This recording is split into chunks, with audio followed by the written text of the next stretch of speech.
আজকে আমি আপনাদেরকে দেখাবো তুরস্কের বিখ্যাত চিকেন শর্মা, যেটা এখন পাওয়া যাচ্ছে আমাদের বগুড়াতেই। আর এই শর্মার লুকটা এত সুন্দর আসছিল যে মনে হচ্ছিল আমি তুরস্কের ভিতরেই বসে আছি। তো চলুন শর্মা খাওয়ার আগে দেখে আসি কিভাবে মেক করা হয় এই শর্মা। শর্মার যে রুটিটা আছে সেটা ভালোভাবে সেঁকে নেওয়া হচ্ছে, এরপর কেটে নেওয়া হচ্ছে শর্মার মেইন উপাদান চিকেন।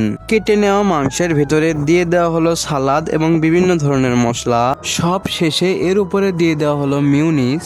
এরপরে ভালো করে সবকিছু একদম মিক্সিং করে নেওয়া হলো। মিক্সিং করা চিকেন গুলোকে এরপরে দিয়ে দেওয়া হচ্ছে শর্মার রুটির ভিতরে।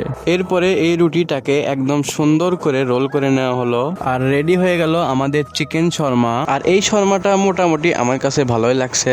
শর্মার পাশাপাশি এখানে পেয়ে যাবেন বিভিন্ন ধরনের পিৎজা, আর এইখানকার পিৎজা অনেক যত্ন সহকারে তৈরি করা হয়। পিৎজার উপরে সবকিছু দিয়ে দেওয়ার পরে এবার ঢুকিয়ে দেওয়া হলো চুলার ভিতরে। তো এই দোকানে চিকেন শর্মা ও পিৎজা ছাড়া আরো অনেক ধরনের ফুড আইটেম পাওয়া যায়। তো এই দোকানের লোকেশন হচ্ছে জজ কোর্টের একদম সামনে, ফুড ব্রাদার ফুড কার্ট। তো যারা এখন পর্যন্ত আমার পেজটাকে ফলো করেননি অবশ্যই ফলো করে দিবেন। দেখা হচ্ছে পরবর্তী অন্য কোনো ভিডিওতে। আল্লাহ হাফেজ, বাই বাই।